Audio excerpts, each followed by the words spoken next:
നല്ല സൗകര്യമാണ് കേട്ടോ ഇതിനകത്ത്. ഇൻഡസ്ട്രിയലായിട്ട് എല്ലാ സിസ്റ്റവും ഉണ്ട്. ഹലോ ഗൈസ്, സിക്സ് ക്ലോസിന്റെ പുതിയൊരു എപ്പിസോഡിലേക്ക് എല്ലാവർക്കും സ്വാഗതം. ഇന്ന് ഞാൻ നിങ്ങൾ വളരെ വെറൈറ്റി ആയിട്ടുള്ള ഒരു വാഹനം കേട്ടോ കാണിക്കാൻ പോകുന്നത്.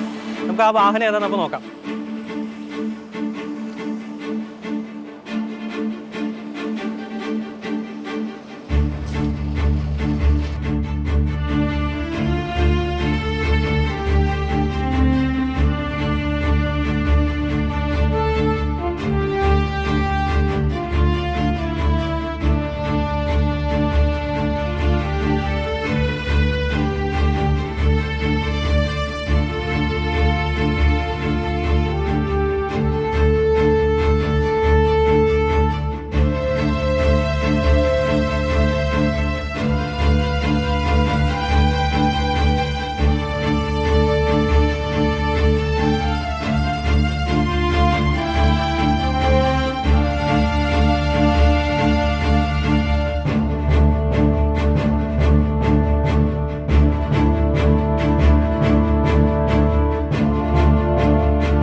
കിഷോർ ഭായ് നമസ്കാരം. നമസ്കാരം. അപ്പോൾ ഇതാണ് നമ്മുടെ ഒരു സ്പെഷ്യലായിട്ടുള്ള മൊബൈൽ വെൽഡിംഗ് വർക്ക്ഷോപ്പ് യൂണിറ്റ് അല്ലേ? ഇതന്നെ. അപ്പോൾ നമ്മൾ ഈ ഒരു വാഹനം ശരിക്ക് എന്തിനാണ് യൂസ് ചെയ്യുന്നത്? നമ്മൾ ഹെവി വെൽഡിംഗ് ആണ് ഉദ്ദേശിക്കുന്നത്. Heavy welding work. Heavy welding work, അതായത് വലിയ ഇൻഡസ്ട്രിയിൽ ഫാക്ടറിക്കുള്ളവർക്കുള്ള ഹെവി വെൽഡിംഗ് വർക്ക് അല്ലേ? അപ്പോൾ അവർ കോൺടാക്ട് ചെയ്ത് നമ്മൾ അവിടെ പോയിട്ട് കംപ്ലീറ്റ് സെറ്റപ്പ് ചെയ്ത് വെൽഡ് ചെയ്ത് കൊടുക്കും. കംപ്ലീറ്റ് സെറ്റപ്പ് വെൽഡ് ചെയ്ത് വെൽഡിംഗ്, കട്ടിങ്, എന്തൊക്കെ വർക്കുകളാണ് ചെയ്യുന്നത് മെയിനായിട്ട്? നമ്മൾ കൂടുതലും മിഷീൻ്റെ ക്രാക്കുകൾ, പിന്നെ ഹിറ്റാച്ചിയുടെ ഒക്കെ ആണെങ്കിൽ അതിന്റെ ബുഷടി, അതിന്റെ റോളർ ചേഞ്ചിങ്, അതിന്റെ മെയിൻ്റെനൻസ് വർക്ക്. അത്രയും ഹെവി ആയിട്ടുള്ള വർക്ക്, ഹിറ്റാച്ചി ആയിട്ടുള്ള ക്രഷറിലൊക്കെ ഉള്ള മൈനിങ് വർക്കുകൾ. പിന്നെ ഹെവി ആയിട്ട് നമ്മുടെ വലിയ വെഹിക്കിൾസിന്റെ ഭാരത് ബെൻസിന്റെ ബോഡി, അങ്ങനെ ബോഡി വർക്ക്, അങ്ങനത്തെ വർക്കുകളൊക്കെ. അപ്പോൾ നമ്മളിപ്പോൾ എത്ര റിമോട്ട് ഏരിയ ആണെങ്കിൽ അവിടെ പോയിട്ട് ചെയ്ത് കൊടുക്കും. ചെയ്യാവുന്ന സ്ഥലം, ചെല്ലാൻ പറ്റുന്ന സ്ഥലത്തൊന്നും ചെയ്തു. ഈ വണ്ടി ചെല്ലാൻ പറ്റുന്ന സ്ഥലം. ഈ വണ്ടിയിൽ വേറെ ചെറിയ വണ്ടി, മൊബൈൽ വണ്ടി ഉണ്ട്. അപ്പോൾ നമുക്ക് സ്ഥലം ഒരു പ്രശ്നമല്ല. പിന്നെ അതുപോലെ ഇത് പവർ സപ്ലൈ കിട്ടുന്നതുകൊണ്ട് അവരുടെ സപ്ലൈ നമ്മൾ യൂസ് ചെയ്യാനുള്ള എല്ലാം എല്ലായിടത്തും കറണ്ട് ഉണ്ടാവില്ല. നമുക്ക് ഉദ്ദേശിക്കുന്ന പവർ കിട്ടൂല. അതുകൊണ്ടാണ് നമ്മൾ ജനറേറ്റർ സെറ്റ് ചെയ്തത്. പവർ കിട്ടുന്നതോടെ നമ്മൾ കറണ്ട് എടുക്കും അവിടെ നിന്ന്. ഇത് ഇങ്ങനെ ഒരു സംഭവം തുടങ്ങിയിട്ട് ഇപ്പോൾ കേരളത്തിൽ കിഷോർ ഭായ് മാത്രമായിരിക്കില്ല ഇപ്പൊ ഇങ്ങനെ ഒരു സെറ്റപ്പിൽ തുടങ്ങിയത്? വേറെ ആരും തുടങ്ങിയിട്ടില്ല എന്നാണ് എനിക്ക് തോന്നുന്നത്. കണ്ടിട്ടില്ല. അപ്പോൾ ബാക്കി നമ്മൾ ഇതിന്റെ വിശേഷം കാണാല്ലേ എന്തൊക്കെയാണ്. ഇത് അകത്തേക്ക് കയറാനുള്ള സ്റ്റെപ്പാണോ? ഇങ്ങനെയുള്ള ഫോൾഡ് ചെയ്ത് വെക്കാം.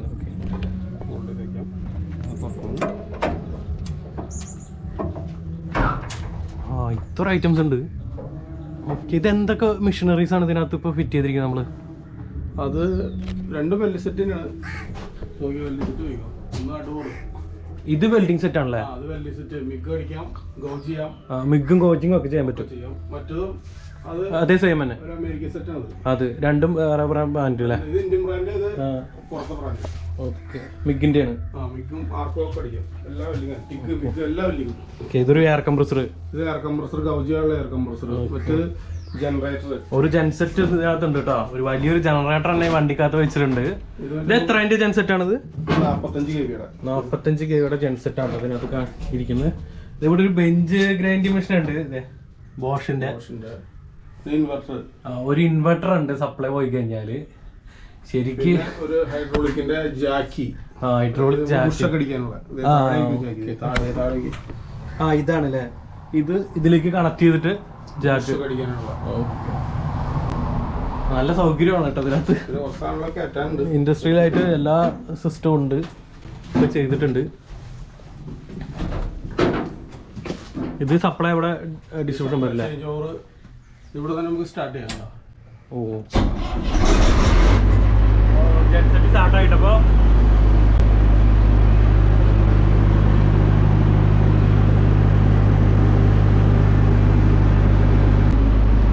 ലൈറ്റ്, 2 ഡോറിൽ വേറെ ലൈറ്റ് വെച്ചിട്ടുണ്ട് കേട്ടോ.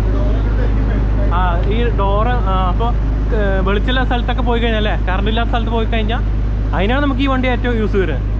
അതായത് കസ്റ്റമറിൻ്റെ സപ്ലൈ നമ്മൾ എടുക്കണില്ല.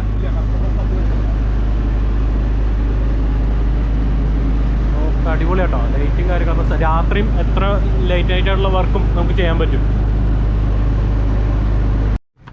അതിനകത്ത് ഇനി ഒരു വേറൊരു ഞെട്ടിക്കുന്ന സംഭവമുണ്ട്, നിങ്ങൾ കണ്ട വിശ്വസിക്കുന്ന അറിയില്ല, നോക്കട്ടെ.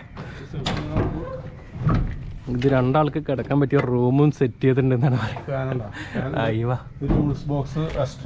ആഹാ ശരി. അപ്പം ഇങ്ങനെയാണ് ബെർത്താണ് കേട്ടോ. മുകളിലേക്ക് ഇവിടെ സ്റ്റെപ്പ് ഉണ്ടോ? ഇവിടെ ഒരു ബെർത്ത് കൊടുത്തിട്ടുണ്ട് കേട്ടോ. നമ്മൾ ഒരു ഫാൻ കൊടുത്തിട്ടുണ്ട്. അത്യാവശ്യം കിടക്കാൻ പറ്റിയ സെറ്റപ്പ് കണ്ടോ. ഇതും ബെർത്തായിട്ട് ഉപയോഗിക്കാം അല്ലേ. ഇത്രയും സൗകര്യമുള്ള വണ്ടിയാണ് ഇട്ടത്.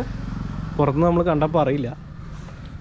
ഇവിടെ ഗ്യാസ് ഒക്കെ വയ്ക്കാൻ വേണ്ടിയുള്ള ബോക്സ്, ഗ്യാസ് കുറ്റി, LPG.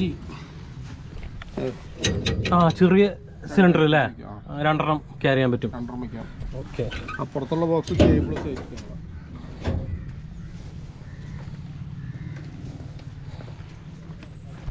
ഇവിടെ അതേപോലെ ഒരു ബോക്സ് ഉണ്ട്, 2 സൈഡിലും കൊടുത്തിട്ടുണ്ട്. ആ കേബിള് പവർ സപ്ലൈയുടെ കേബിൾ സപ്ലൈ എടുക്കും. ഇതിൽ നിന്ന് എടുക്കാം, പുറത്തുനിന്ന് സപ്ലൈ ഇതിലേക്ക് കൊടുക്കും. ഇതിലേക്ക് എടുക്കാം. ഇതിൽ നിന്ന് അങ്ങോട്ട് കൊടുക്കാൻ പറ്റില്ലേ? അങ്ങോട്ട് കൊടുക്കാം. ഓക്കെ. അപ്പോൾ കിഷോർ ഭായി, നമുക്ക് ഇത്തരം ഒരു മൊബൈൽ വർക്ക്ഷോപ്പ് യൂണിറ്റ് ഇപ്പോൾ ഈ ഒരു വാഹനം നിർമ്മിച്ചപ്പോൾ മേക്ക് ചെയ്തെടുത്തപ്പോൾ ഏകദേശം എന്ത് ചിലവ് വന്നിട്ടുണ്ട്? എനിക്കൊരു 23 രൂപ വണ്ടി ബോഡിയും ചേസും കൂടെ ഉണ്ട്. 23 ലക്ഷം. പിന്നെ ഒരു ജനറേറ്ററും ബെൽറ്റ് സെറ്റ് കൂടി ഒരു 12 ലക്ഷം രൂപയുടെ അടുത്തായിട്ടുണ്ട്. മൊത്തം അത്രയും പൈസ വരുന്നുണ്ടല്ലേ? മൊത്തം അത്രയും പൈസ വരുന്നുണ്ട്. പിന്നെ പൈസ വരും. ഇനിയിപ്പോൾ ടൂൾസ് കുറച്ചുകൂടി സാധനങ്ങൾ കയറ്റാണ്ട് എന്തായാലും ഒരു മാക്സിമം ഒരു 43 ലക്ഷം രൂപ അടുത്ത് വരും എല്ലാ പണിയും കഴിഞ്ഞ് ഇറങ്ങുമ്പോൾ. ഓക്കെ. അപ്പോൾ നമുക്കിത് ചെറുതായിട്ട് എന്തെങ്കിലും തുടങ്ങുകയാണെങ്കിൽ ചെറുതായിട്ട് സെറ്റ്, ഇപ്പോൾ സെക്കൻഡ് ഹാൻഡ് ഒരു വണ്ടി എടുത്ത് അങ്ങനെ തുടങ്ങാൻ പറ്റുമോ? അങ്ങനെ തുടങ്ങാം. ഇതിപ്പോ നമുക്കൊരു വണ്ടി ഉണ്ട്, ചെറിയ വണ്ടി. വേറെ വണ്ടി ഉണ്ട്. അത് തുടങ്ങിയപ്പോൾ നമുക്കൊരു 15 രൂപ അടുത്ത് ചിലവായുള്ളൂ. ഇപ്പൊ വണ്ടിക്ക് മാത്രം 23 രൂപയല്ലേ, പുതിയ വണ്ടിയല്ലേ. ലോക്കൽ ഒരു മെഷീൻ ഉപയോഗിക്കുള്ളൂ, ഒക്കെ ഇമ്പോർട്ടഡ് മെഷീനാണ് കയ്യിലുള്ളത്. അപ്പോൾ ഇന്നത്തെ വീഡിയോ എല്ലാവർക്കും ഇഷ്ടപ്പെട്ടെന്ന് വിചാരിക്കുന്നു. ഈ ഒരു പ്രത്യേക തരത്തിലുള്ള വീഡിയോ ഞാൻ ആദ്യമായിട്ടാണ് ഇങ്ങനെ ഒരു വീഡിയോ ചെയ്യുന്നത്, അത് ഇത്രയും നല്ല മനോഹരമായിട്ടുള്ള പ്ലേസിൽ. അപ്പോൾ ഇതുപോലുള്ള നിങ്ങൾക്ക് ബിസിനസ് ആവശ്യം, നിങ്ങളുടെ ബിസിനസ് ആവശ്യങ്ങൾക്കുള്ള ഒരു വീഡിയോ നമുക്ക് ക്രിയേറ്റ് ചെയ്യണമെന്നുണ്ടെങ്കിൽ ഞാൻ ഡിസ്ക്രിപ്ഷനിൽ എൻ്റെ ഡീറ്റെയിൽസ് കൊടുക്കാം, നമ്മുടെ ചാനൽ ഡീറ്റെയിൽസ് കൊടുക്കാം. അപ്പോൾ നിങ്ങൾ കോൺടാക്ട് ചെയ്താൽ മതി. അപ്പോൾ ഇത്രയും ഇതുപോലത്തുള്ള അടിപൊളിയൊക്കെ വീഡിയോസ് ചെയ്യുന്നതിന് ഈ വീഡിയോ ലൈക്ക് ചെയ്യുക, ഷെയർ ചെയ്യുക, സബ്സ്ക്രൈബ് ചെയ്യുക. മറ്റുള്ളവരിലേക്ക് ഈ ഒരു വീഡിയോ എത്തിച്ചാൽ മാത്രമേ എനിക്കും ഇത് ചെയ്യുന്ന കൊണ്ടുള്ള എല്ലാവർക്കും ഉപകാരം ഉണ്ടാവുള്ളൂ. അപ്പോൾ നിങ്ങൾ മാക്സിമം സപ്പോർട്ട് ചെയ്യണം. Signing off Aju Padmanabhan.